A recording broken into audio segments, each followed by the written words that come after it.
Assalamualaikum warahmatullahi wabarakatuh. Oke, pembahasan kali ini kita akan bahas tentang pengujian hipotesis dari mata kuliah pengantar statistik. Untuk pokok bahasannya kita akan ada pengertian langkah-langkah dan jenis pengujian hipotesis. Ada dua, hipotesis rata-rata dan hipotesis proporsi. Yang perlu kita ketahui dulu adalah dari dasarnya itu pengertian. Hipotesis ya. Hipotesis adalah suatu pernyataan yang masih lemah kebenarannya dan perlu dibuktikan atau dugaan yang sifatnya sementara. Jadi pernyataan ya, bukan pertanyaan. Jadi pernyataan yang masih sifatnya sementara atau dugaan. Namanya dugaan, prediksi, sesuatu yang masih belum pasti, itu perlu dibuktikan. Nah, makanya namanya pengujian hipotesis, membuktikan hipotesis yang kita buat, pernyataan yang kita buat. Nah, atau bisa juga hipotesis itu bahasanya adalah jawaban yang masih kecil kebenarannya atau masih lemah kebenarannya, sehingga perlu dibuktikan. Karena masih lemah, kita buktikan supaya jawaban ini tidak lemah lagi, menjadi menemukan jawaban akhir yang jawaban sudah final. Jadi hipotesis perlu dibuktikan karena sifatnya jawaban yang sementara atau jawaban yang masih kecil kebenarannya. Jadi kita pengen tahu sesuatu. Nah, sebelum kita menemukan kebenarannya, kita biasanya membuat sebuah hipotesis atau prediksi. Biasa misalkan kita dari rumah, misalkan contoh Ciputat ke UMJ 20 menit. Menurut teman-teman yang lain ada yang 15 menit, ada lagi yang 25 menit. Nah, kita dari pengalaman orang lain tersebut kita bisa bikin hipotesis atau jawaban sementara. Oh, kira-kira ke UMJ berapa ya? Ada yang 15, ada yang 20, ada yang 25. Oke, kita bikin jawaban sementara adalah 20 tengah-tengah. Nah, ini masih kecil kebenarannya karena ada variasi jawaban atau variasi jarak tempuh dari Ciputat ke UMJ, misalkan seperti itu. Nah, kita buktikan kebenarannya dengan diolah secara statistik. Jadi nanti dalam akhirnya pengujian hipotesis akan menghasilkan suatu keputusan menerima atau menolak hipotesis yang kita buat itu. Jadi hipotesis dibuat, nanti kita terima atau kita tolak. Dalam pengujian hipotesis ya, itu keputusan itu bisa benar atau bisa salah, sehingga ada resiko. Nah, resiko itu dinyatakan dalam probabilitas atau dalam persentase yang biasanya nanti kita kenal dengan namanya taraf nyata atau alfa. Lanjut, ada 5 langkah dalam pengujian hipotesis. Langkah yang pertama adalah merumuskan hipotesis. Nah, hipotesis itu sebenarnya yang kita bahas di sini adalah hipotesis statistik ya. Jadi kalau dalam penelitian nanti tugas akhir skripsi itu ada namanya hipotesis penelitian, ada namanya hipotesis statistik. Nah, ini kita buat adalah hipotesis statistik untuk menjawab hipotesis penelitian. Jadi untuk hipotesis penelitian perlu dibuktikan dengan melakukan langkah-langkah pengujian hipotesis. Nah, dalam merumuskan hipotesis namanya hipotesis statistik. Itu ada dua, ada hipotesis nul, ada hipotesis alternatif atau hipotesis yang tandingan atau lawan dari hipotesis nul. Nah, hipotesis nul ini pernyataan yang kita buat, gitu kan, yang sifatnya nanti harus ada tandingannya, disebutnya alternatif. Ada 3 alternatif kemungkinan jika HO ini bisa ada 3, ada HO sama dengan, kurang dari, dan lebih dari. Nah, ini HO sama dengan, kurang dari, lebih dari. Kalau sama dengan berarti kita memiliki rata-rata misalkan mu-nya sama dengan 0. Nah, jawabannya, lawannya, H-nya bisa ada 3 kemungkinan. Sama dengan 0, lawannya tidak sama dengan 0, atau lawannya lebih kecil dari 0, atau lawannya lebih besar dari 0. Nah, semuanya tergantung nanti kasus pernyataan yang ada dalam kasus yang nanti akan kita bahas. Jadi menentukan HO dan H ini lihat kalimatnya nanti. Nah, misalkan jawabannya HO-nya udah kurang dari 0, lawannya pasti lebih dari, namanya satu pihak kanan. Kalau HO-nya lebih besar dari, H-nya lebih kecil dari, maka uji satu pihak kiri. Nah, gitu. Nah, di sini kita akan dicontohkan nanti dalam contoh kasus atau soal. Jadi misalkan HO-nya diterima, maka hipotesis alternatif ditolak. Jadi gini aja, ada HO, ada HO-nya terima, ya HO-nya diterima, HA-nya berarti ditolak. Kalau HO-nya ditolak, berarti HA-nya yang diterima. Jadi berlawan-lawanan. Terus yang kedua langkahnya adalah perhitungan statistik sampel. Nah, perhitungan statistik sampel ini adalah perhitungan yang dasari atas perhitungan statistik jika kita mengetahui data-datanya. Nah, di sini ada rumusnya. Nah, ini per statistik sampel hitungnya pakai rumus ini. Jika N lebih besar dari 30 menggunakan tabel Z, jika N lebih kecil atau sama dengan 30 menggunakan tabel T. Dengan rumus seperti ini. Ini X bar, rata-rata sampel, mu, rata-rata populasi, ada tau atau S, ini adalah standar deviasi, N adalah jumlah data. Ya, misalkan kalau tau dipakainya di Z, kalau S dipakainya di T, tabel T. Untuk membedakan saja padahal sama. Ini dengan ini sama. Ya. Jadi itu namanya perhitungan statistik sampel. Nah, setelah perhitungan statistik sampel kita selesai nih, tadi ada formulanya tergantung jenis. Nah, berikutnya kita ada namanya menentukan taraf nyata atau signifikan level. Jadi taraf nyata ini besarnya batas toleransi dalam menerima kesalahan hasil hipotesis kita. Yang tadi dibilang, dalam menguji hipotesis pasti ada resiko. Nah, resiko itu digambarkan dengan taraf nyata namanya. Nggak mungkin kita dalam membuktikan suatu kebenaran dari hipotesis 100% yakin. Karena pasti ada namanya resiko dalam bidang ekonomi, terutama ada namanya resiko yang timbul. Makanya disebutnya error atau di sini taraf nyata. Ya, semakin tinggi taraf nyata yang digunakan, semakin tinggi pula penolakan. Ya, karena semakin tinggi taraf nyata, makin nggak yakin gini. Taraf nyata ini menggambarkan ketidakyakinan. Kalau yakin itu digambarkan dengan 100% paling maksimal. Misalkan alfanya 5%, maka yakinnya 95%. Kalau alfanya 10%, maka yakinnya 90%. Kalau alfanya 20%, yakinnya 80%. Jadi semakin tinggi alfa, maka keyakinan semakin menurun. Jadi yang lebih baik adalah dengan kita menentukan dulu, terlalu besar alfa tidak bagus, terlalu kecil juga kadang tidak bagus. Kenapa? Karena nanti kalau kita lakukan uji, maka kemungkinan ditolak atau kemungkinan terimanya kecil. Jadi kita misalkan ada yang menyatakan, biasanya yang sering digunakan, yang sering ya 1%, 5%, dan 10%. Itu yang umum. Terutama dalam bidang ekonomi umumnya itu 5%.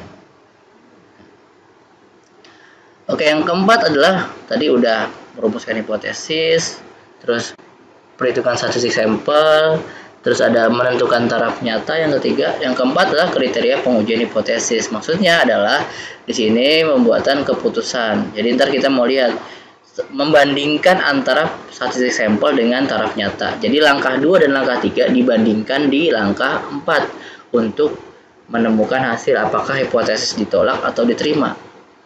Nah, setelah kita tahu hipotesis itu nanti ditolak atau diterima, baru kita bisa buat kesimpulan. Ya. Nah, di sini kesimpulannya hasil dari yang langkah 4 tadi.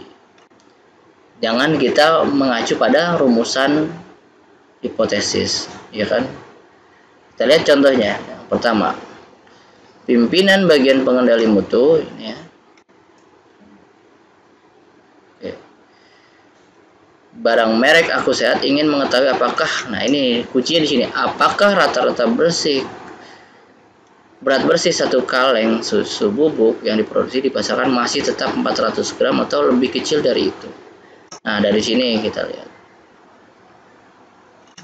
Ya.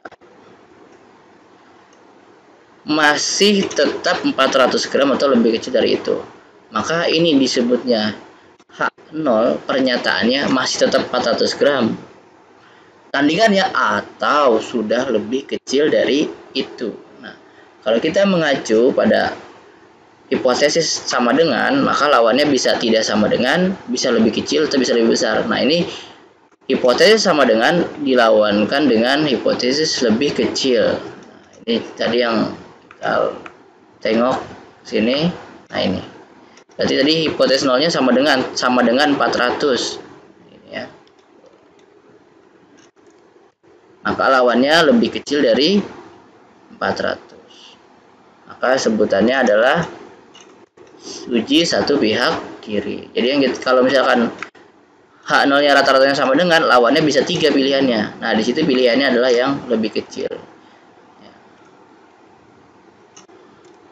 Ya, kita lihat di soalnya, contohnya. Nah, ini dia.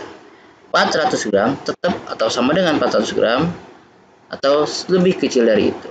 Nah, diketahui bahwa simpangan baku 125 gram, ya kan? Sampelnya 50 kaleng, N-nya 50 kaleng. Rata-rata berat bersihnya yang diperoleh, ya kan, yang diteliti sebelum kita ada orang yang pernah meneliti, katanya dapatnya rata-ratanya bukan 400 tapi 375. Nah, ini sebutannya adalah nanti ada X bar. Kalau mu ambilnya dari yang sebelumnya itu 400 gram. Ini mu-nya 400 gram. Ini X barnya. Ini N-nya. Ini standar deviasi atau simpangan baku. Dengan alfanya adalah, nah, signifikan levelnya, alfanya atau taraf nyatanya 5%. Oke, kita coba selesaikan kasus ini. Yang pertama adalah merumuskan hipotesis.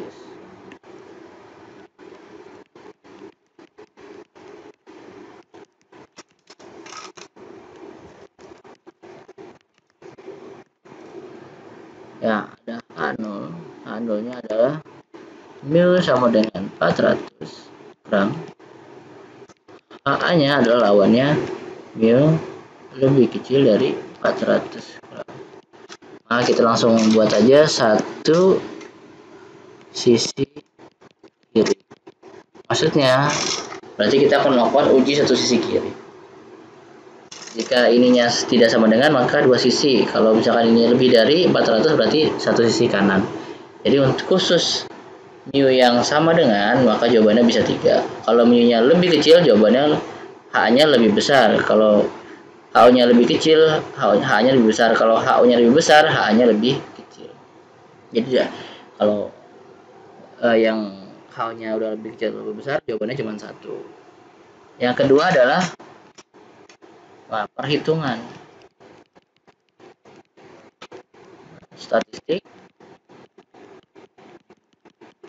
sampel. Perhitungan satu titik sampel didasarkan pada rumus. Nah, kali ini N-nya adalah 50, berarti lebih besar dari 30, berarti pakai tabel Z atau pakai rumus Z, ya. Berarti nanti kita pakainya Z sama dengan X bar yang mu dibagi tau per akar N. Oke. Sekarang kita masukkan dulu angka-angkanya sebelumnya supaya jangan kelupaan. Nah, ada diketahui tadi N sudah diketahui 50, X barnya perlu diketahui adalah 375, mu-nya adalah 400. Jadi X bar adalah rata-rata sampel, mu adalah rata-rata populasi. Ya. Oke, ini ya, masih tetap 400 gram, ini dari rata-rata populasi. Nah, tapi ada orang yang meneliti, ternyata dari sampel 50 yang tadi N50 ternyata cuman dapat 375, berarti 375 adalah rata-rata sampel. Ini sampel yang 50.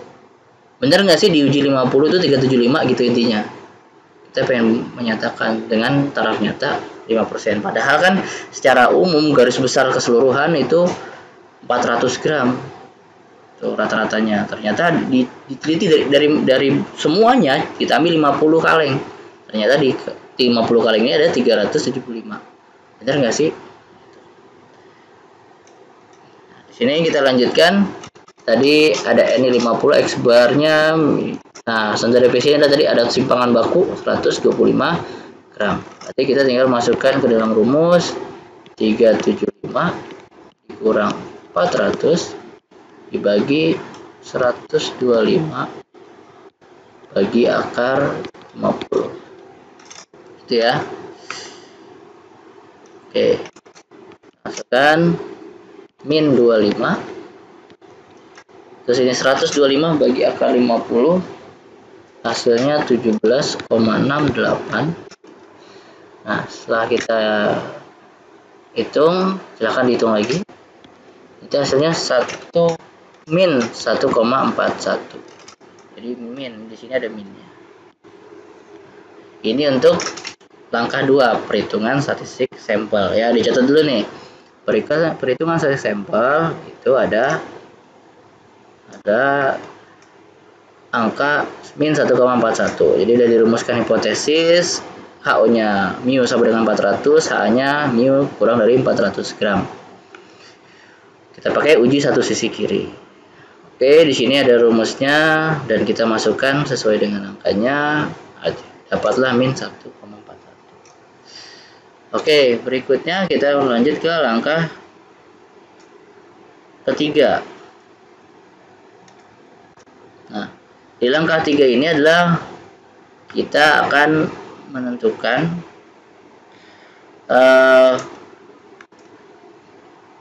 taraf nyata.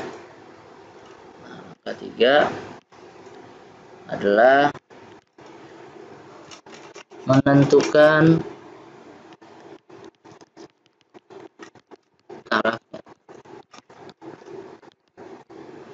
Nah, taraf nyata ini tadi kita pakai tabel Z. Tabel Z ini nanti maksudnya adalah digunakan ketika N lebih besar dari 30. Ya, N-nya adalah 50 soalnya. Pakai tabel Z.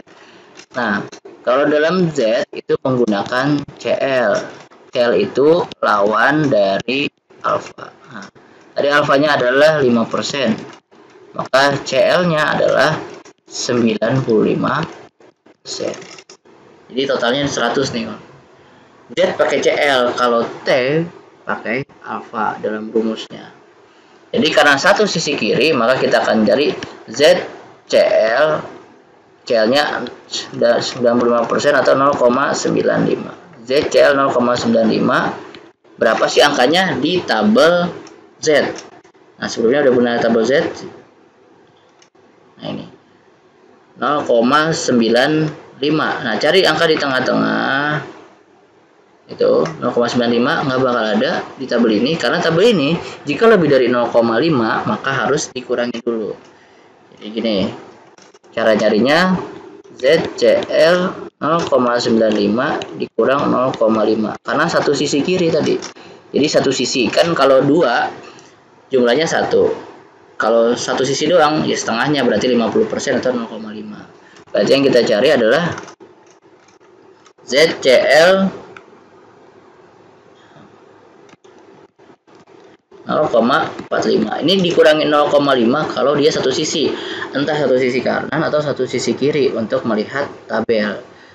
Nah, kalau misalnya dua sisi ya nggak dikurang 0,5 tapi CL-nya dibagi 2. Nah, ini kita contohin dulu dah yang satu sisi. Satu sisi harus dikurangi 0,5. Jadi ZCL 0,45. Cari di tabel Z angkanya 0,45. Nah, 0,45 tuh ada di sini antara 4495 ya. Nih, 4495 lihat. Ada lagi 0,4505. Mana yang kita ambil? Karena nggak ada 0,45 pas ya. Yang kita ambil adalah yang 0,4495 karena kalau dibulatkan 0,45. Kalau ini dibulatkan 0,451 karena 5 itu dibulatkan ke atas. Jadi yang kita pakai adalah 0,4495. 0,4495 ini, nah kita lihat angka di sebelah kiri dan atasnya. Sebelah kirinya kalau kita lihat, ya ini ke kiri, nah ini dia 1,6. Ya, ke atasnya kita lihat 0,04. Jadi ini kirinya 1,64, atasnya 0,04. Nah, berarti angkanya adalah ya, 1,64. Karena dia satu sisi kiri, maka kita kasih tanda minus, min 1,64. Satu sisi kiri berarti sisi negatif. Gitu ya. Kenapa ada min? Karena dia satu sisi kiri. Jangan sampai salah. Nah, langkah berikutnya adalah kita yang keempat. Ya, kriteria keputusan.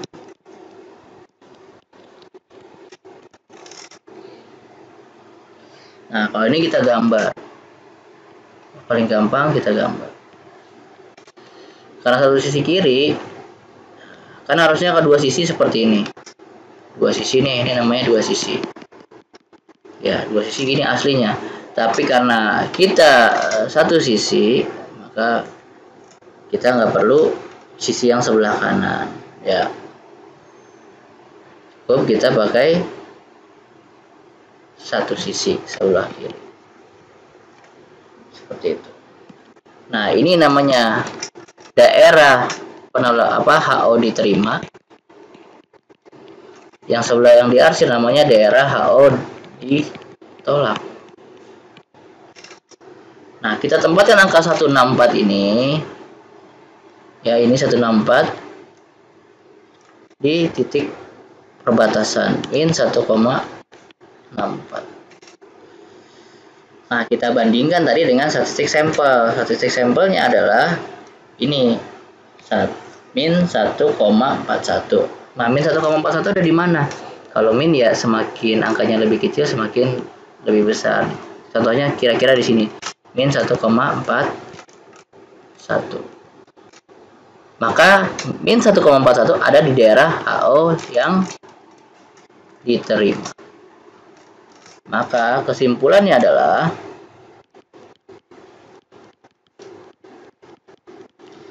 karena min 1,41 lebih besar dari min 1,64. Ingat ya, ini min, jangan lihat angkanya. Min itu semakin ke kanan semakin besar, kalau semakin ke kiri semakin kecil. Maka HO ya diterima. Nah, kalau HO diterima, ya kan, HO diterima, maka kita lihat HO-nya, pernyataan yang ada kita buat waktu pertama kali, waktu langkah pertama. Nah, langkah pertama adalah ini, HO-nya diterima, berarti yang kita lihat adalah HO. Berarti jawabannya, kesimpulan adalah rata-rata. Ini ditulis di kolom kesimpulan. Tadi kita lihat, kalau kita lihat soalnya, apakah berat satu kaleng susu diproduksi berdasarkan masita 400? Ya, jawabannya rata-rata berat bersih satu kaleng susu adalah 400 gram. Maka rata-rata artinya, arti HO diterima ya, kita lihat berarti HO-nya rata-rata berat satu kaleng susu itu 400 gram. Itu jawabannya. Kalau misalkan HO-nya ditolak, ya kita lihat HA. Nah, kalau HA yang diterima atau HO-nya ditolak, maka jawabannya bukan yang 400 gram sama dengan, tapi lebih kecil dari 400. Jadi HO-HA ini menentukan kesimpulan. Nah, ini untuk contoh kita di contoh yang pertama, yaitu rata-rata. Ini ya. Nanti ada contoh yang berikutnya yang ada di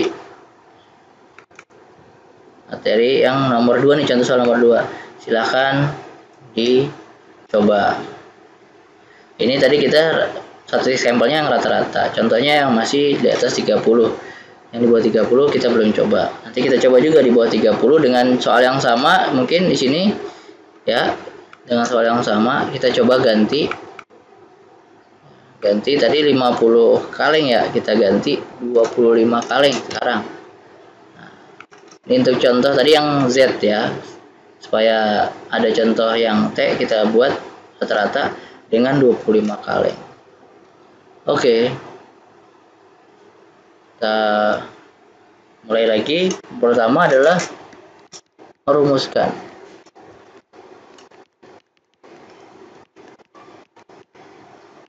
Hipotesis HO sama dengan mu-nya sama dengan 400 gram, mu itu rata-rata, HA mu-nya lebih kecil dari 400 gram sama satu pihak kiri ya, karena masih sama dengan 400 gram. Nomor 2 adalah satu perhitungan ya, statistik sampel. Ya, kita contohkan kali ini, kita buat dulu. N-nya adalah tadi 25, mu-nya 375, terus mu-nya adalah mu-nya 400, X-bar-nya adalah 375, terus standar deviasinya masih 125 ya. Kita bedakan di sini ya, tadi N-nya 50, sekarang N-nya 25. Oke, sekarang kita tahu kalau N-nya di bawah 3 atau sama dengan 30 berarti pakai T. Tadi namanya T hitung, kalau tadi namanya Z hitung. Oke. Lanjut di nomor 3, langkah 2 dulu, ini dihitung dulu rumusnya T. Nah, ini kalau kalian lupa saya kasih. Ini dia rumusnya T X bar min mu S angka. S sama ini sama aja sebenarnya, hanya untuk membedakan. Jadi rumusnya sama, tinggal kita masukkan saja angkanya. Ya, T sama dengan 375 min 400 bagi 125 bagi akar 25. Nah, tadi akar 5. Nah, tadi min 25 ya kan. Oh, ini 125 bagi akar 25. Nah, berapa tuh? Kita hitung saja. Jadi teman-teman jangan salah menghitung. Kalau misalnya kalkulatornya tidak kalkulator saintifik, jangan langsung dibagi. Jadi cari akarnya dulu, baru 125 dibagi akarnya. Kalau yang kalkulatornya saintifik lebih enak karena sudah otomatis menghitungnya itu langsung. Nah, 125 dibagi akar 25, akar 25 itu 5.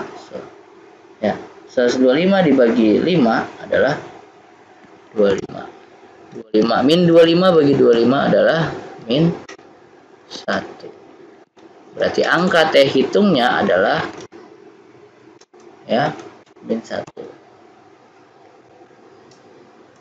Lanjutnya adalah nomor 3. Nomor 3 adalah taraf nyata. Taraf nyatanya tadi adalah alfanya adalah 5%. Nah, kalau T ya udah pakai alfa, jadi nggak perlu nyari CL. Ya, jadi langsung T alfa dengan T alfanya adalah T 0,05. Ini kan 0,05 kalau didesimalkan. Ya, T alfa 0,05 ya. Nanti dengan N-nya, jadi kalau di tabel T ini taraf nyata, di sini kan ada tadi bagian taraf nyata. Nah, ini ya kan.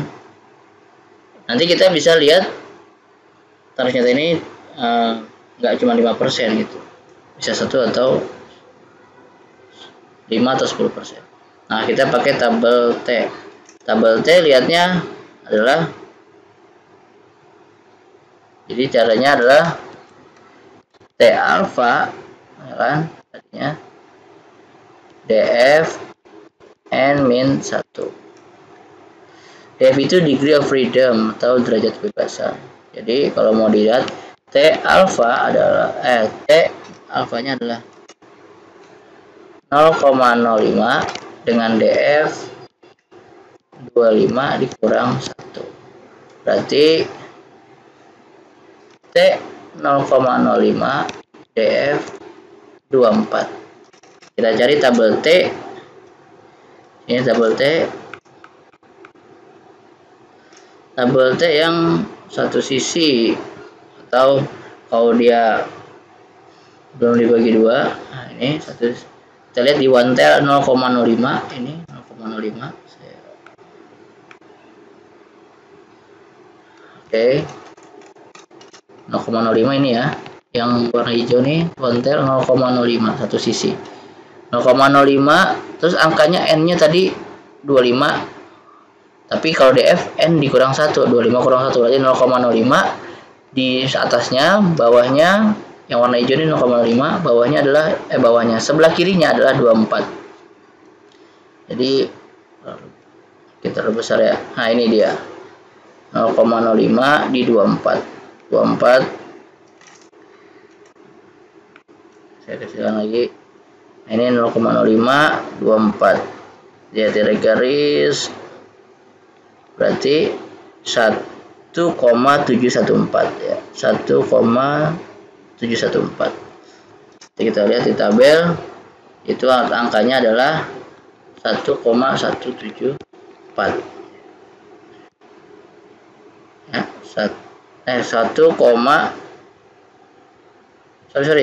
1,711 ternyata 1,711. Nah, karena dia ya, sisi kiri, maka min di min 1,711. Nah, lanjut kita ini nih ke langkah keempat. Langkah keempat ini membandingkan angka 1,71 dengan angka min 1. Ini min 1. Nomor 4 kriteria pengambilan keputusan.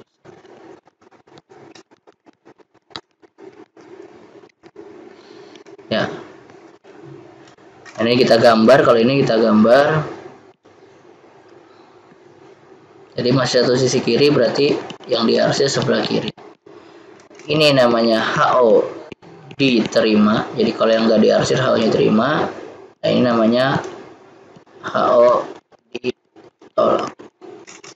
Nah, kita taruh angkanya tadi, angka tabelnya adalah min 1,711. Nah, kita bandingkan dengan angka ini, angka 2 ya, angka 2 yaitu min 1. Angka 2 kan hasilnya min 1. Jadi membandingkan langkah 3. Langkah 3 itu taraf nyata taruhnya di titik perbatasan antara yang diarsir dengan yang tidak diarsir. Itu. Ini langkah 3 ada di sini. Nah, tinggal kita langkah 2 mau taruh di sebelah kiri atau sebelah kanan, yang diarsir atau yang tidak diarsir. Nah, kita lihat min 1 itu ya, misalkan di sini min 1. Berarti HO-nya diterima. Kalau HO diterima, kita tinggal buat kesimpulan. Berarti karena min 1 lebih kecil dari min 1, lebih besar ya, min 1 lebih besar dari min 1,711, maka HO diterima. Ya, ini ada di daerah HO diterima. Maka kita bisa artinya adalah kalau HO diterima ya lihat lagi sama kayak sebelumnya. Nah, artinya rata-rata bersih ya, berat bersih kaleng, satu kaleng itu adalah 400 gram. Jadi soal ini masih menemukan jawaban yang sama, yaitu HO diterima. Nah, tapi dengan cara yang berbeda dengan menggunakan tabel T. Tabel T, tabel Z juga sudah pernah saya kasih. Tinggal dilihat. Nah, ini bisa dilihat lagi. 400 gram lawannya di bawah 400 gram, yaitu dari soal. Berarti satu pihak kiri. Kalau ini nanti lebih besar dari 400, berarti satu kanan. Nah, kalau kanan nanti gambarnya adalah seperti ini. Sekiranya di sebelah kanan. Gimana, mau dibuat contohnya untuk satu sisi kanan, sisi kiri, kita nanti lihat di yang ada contoh lainnya saja. Kita lihat di pengujian hipotesis yang proporsi.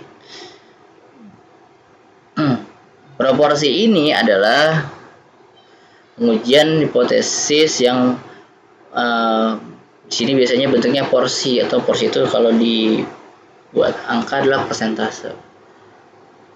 Nah, jadi ada dalam hipotesis proporsi ini biasanya umumnya adalah angkanya lebih besar dari 30. Jadi selalu menggunakan tabel Z untuk proporsi. Dengan rumus Z sama dengan X bagi N kurang PO dibagi akar PO kali 1 min PO bagi akar N. N banyaknya sampel, X itu ukuran sampel dengan karakteristik tertentu. Itu proporsi, X bagi N itu proporsi. Jadi X yang ada di sampel yang akan diproporsikan dengan N sampel. PO adalah proporsi populasi. Jadi kalau bahasa tadi ada mu, ada X bar. X bagi N ini adalah X barnya. Mu itu adalah PO-nya. Jadi PO adalah proporsi populasi, X bagi N adalah proporsi sampel. Seperti itu. Nah, kita lihat contohnya di sini yang nomor 1.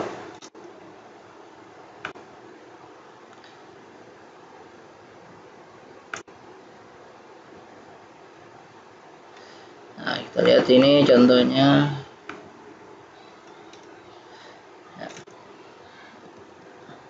Di seorang kontraktor menyatakan bahwa maksimal 60% rumah yang baru dibangun di kota X dilengkapi dengan telepon. Jadi 60% secara keseluruhan, secara populasi. Jadi ingat ya, populasi adalah keseluruhan data, sampel adalah bagian kecil dari populasi.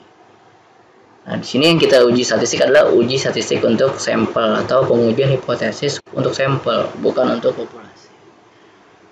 Maksimalnya 60% rumah-rumah yang baru dibangun, ya, maksimal 60%. Berarti paling tinggi 60%. Di antara 50 buah yang dimiliki secara acak, 50 buah rumah rumah-rumah baru ini ada 50 kita jadikan sebagai sampel. Ternyata 15 buah ya, yang menggunakan telepon rumah. Jadi kalau kita buat 50 adalah N, 15 adalah X, 60% adalah PO. Taraf nyata atau alfa adalah 10%. Nah, di sini ada kalimatnya menyatakan bahwa maksimal 60%. Ya kan? Maksimal 60%. Kata-kata maksimal itu paling banyak. Paling banyak itu ada di mana ya? Apakah lebih kecil dari atau lebih besar dari? Nah, di sini. Dia bisa satu sisi aja karena mu-nya atau proporsinya nanti sudah ketahuan maksimal. Jadi maksimal berapa tadi? 60%. Ini contohnya saya buat di sini. Jadi kalau maksimal 60% ya nggak bisa lebih lagi.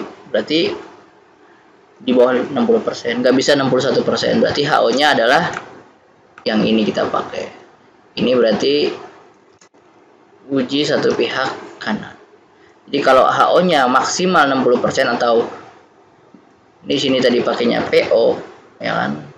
PO-nya maksimal 60%, nih tanda maksimal 60%. Kalau ini namanya minimal 60%. Maksimal 60%, maka lawannya minimal 60% atau di atas 60%. Maka namanya uji satu pihak kanan untuk kali ini. Oke, kita buat contohnya. Pertama adalah merumuskan hipotesis. Ya, HO-nya adalah maksimal 60%. Atau kalau kita buat PO sama dengan lebih besar sama dengan 60%. HA adalah lawannya. Berarti di atas 60%. Di PO mohon maaf.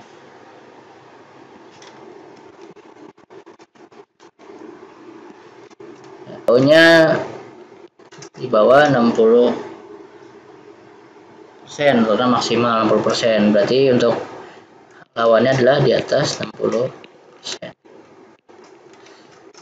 Yang kedua adalah perhitungan statistik sampel. Tadi kita lihat soalnya, berapa sih sampelnya soal?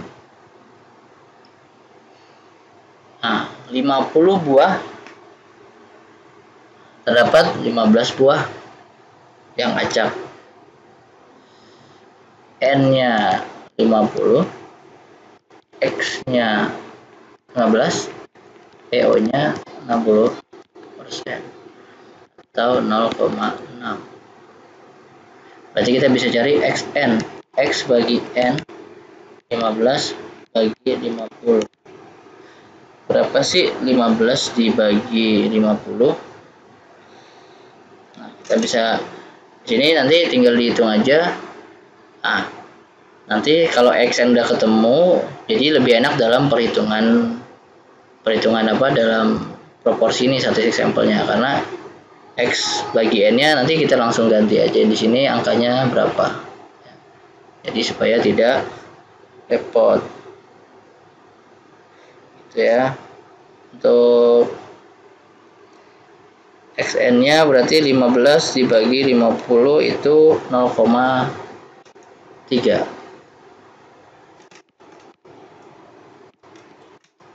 Nah, berarti kita bisa masukkan ke dalam rumus. Ya, Z tuh XN min PO, akar PO min 1 min PO. Nah, berarti kita cari dulu PO-nya udah, berarti 1 min PO. Berarti 1 dikurang 0,6 itu 0,4. Barulah kita masukkan ke dalam rumus. Jadi Z, nah ini Z hitung namanya. Kalau udah di perhitungan berarti Z hitung. Kalau T hitung. Jadi X bagi N dikurang PO bagi akar PO kali 1 min PO bagi N, gitu ya. Misalkan lihat lagi rumusnya. Oke, akar. Nah, sekarang kita masukkan angkanya. XN-nya tadi, nah di sini 0,3, X bagi N 0,3, PO-nya adalah 0,6 dibagi akar PO 0,6. Nah, ini 1 min PO berarti kali 0,4 ya. 1 min PO ini PO. Nah, dibagi N-nya adalah 50. Nah, silakan dicari angkanya. Untuk 0,3 dikurang 0,6 berarti min 0,3. Sini kita hitung akar dari, kita kita bisa buat langsung di kalkulatornya. 0,6 dikali 0,4 ya dibagi 50 itu.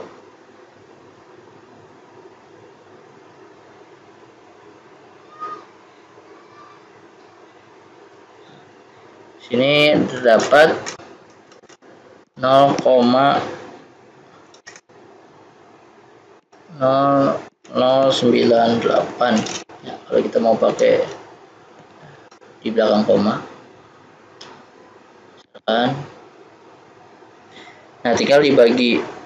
Jadi mudah-mudahan kita tidak salah dalam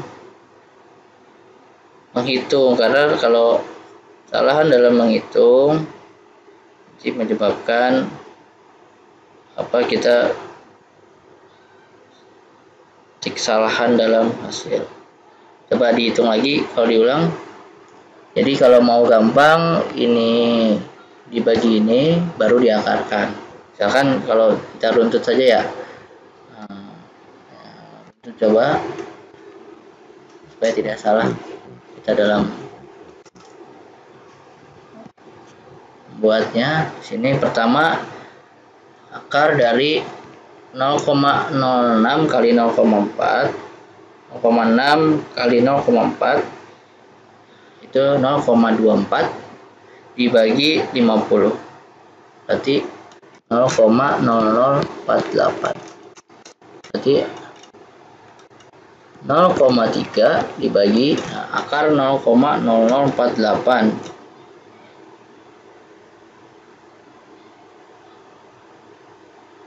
itu mohon maaf 0, nah setelah dihitung secara pelan-pelan 0,0693. Ini misalkan kita pakai 4 di belakang koma ya. Berikutnya hasilnya berapa sih? Kita kalikan lagi, kita bagikan 0,3 dibagi 0,0693. Jadi tadi teman-teman nanti silahkan dihitung, siapa tahu ada kesalahan. Angkanya min ya, karena tadi min, mohon maaf, min 4,33. Ambil di 2 di belakang koma untuk hasil akhir 0,433. Oke, ini namanya Z hitung. Z hitungnya adalah min 4,33.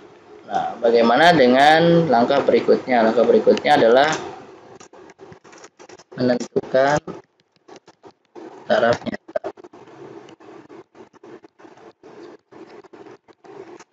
Taraf nyata itu tadi alfanya 5%.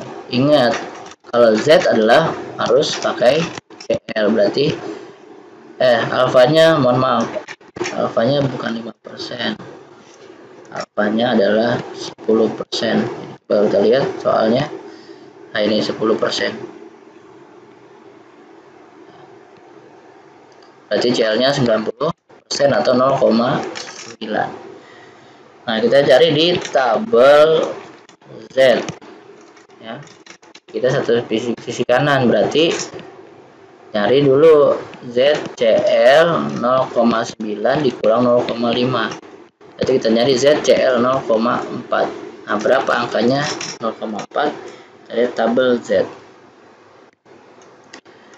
Tabel Z cari di tengah-tengah angka 0,4. 0,4 itu ada di angka 0,3997 atau di sini 0,4015. Nah, yang paling mendekati adalah yang 0,3997. Dibulatkan jadi 0,4 ini. Ya. Kita lihat ke kirinya yaitu 1,2 ya, yang 3997 ini ke kirinya 1,2. Di atasnya adalah 0,08. Berarti angkanya 1,28. Berarti Z-nya adalah 1,28. Nah, dia tidak kasih tanda negatif karena kita pakai satu sisi kanan. Ini satu sisi ya di atas lebih dari berarti 1 sekanan. Kalau bingung lihat lagi di materi, bisa kalau kalian bingung ada di sini ya, 1 pihak kanan karena HA-nya lebih besar dari. Oke, lanjut.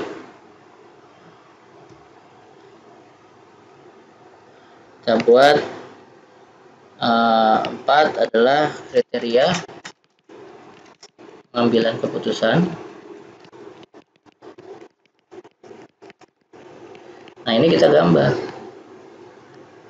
Yang saya bilang kalau 1 sisi kanan berarti gambarnya arsirannya sebelah kanan. Nah, ini namanya daerah untuk HO diterima. Pokoknya kalau yang nggak diarsir HO-nya diterima. Kalau yang diarsir namanya HO-nya ditolak. Kita tempatkan angka di sini, itu angka dari langkah ketiga. Langkah ketiga adalah dari tabel Z. Tabel Z-nya angkanya adalah ini nih, 1,28. Nah, kita bandingkan dengan langkah 2. Langkah 2 adalah ini perhitungan statistik sampel. Perhitungan statistik sampel ini angkanya adalah min 4,33. Nah, 4,33 min berarti ada di sini kira-kira. Ya, ini perkiraan min 4,33. Berarti HO-nya diterima. Kita buat kesimpulan. Oke. Kesimpulan. Nah, kesimpulanlah karena ya kan di sini min 4,33 lebih kecil dari 1,28 ya kan, maka HO diterima. Nah, kalau HO diterima, kita lihat lagi langkah pertama. Kita lihat langkah pertama.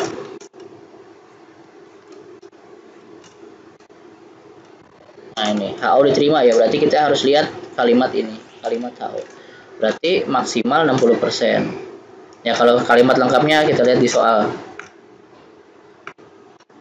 Maksimal 60 rumah yang baru dilengkapi dengan telepon. Nah, berarti jawabannya adalah simpulan akhirnya adalah benar. Kalau artinya ya kan maksimal 60% rumah baru itu ada telepon seperti itu. Nah, nanti ya ini untuk rata-rata sudah, proporsi sudah. Jadi kalau rata-rata ada T dan bisa pakai T kalau kurang dari sama dengan 30, bisa pakai Z kalau di atas 30. Tapi kalau full proporsi menggunakan tabel Z saja. Nah, silakan nanti dikerjakan tugasnya untuk melatih kita supaya lebih paham lagi dengan contoh-contoh yang berbeda. Oke, seperti itu. Kalau jika ada pertanyaan silahkan ditanyakan di grup. Terima kasih. Assalamualaikum warahmatullahi wabarakatuh.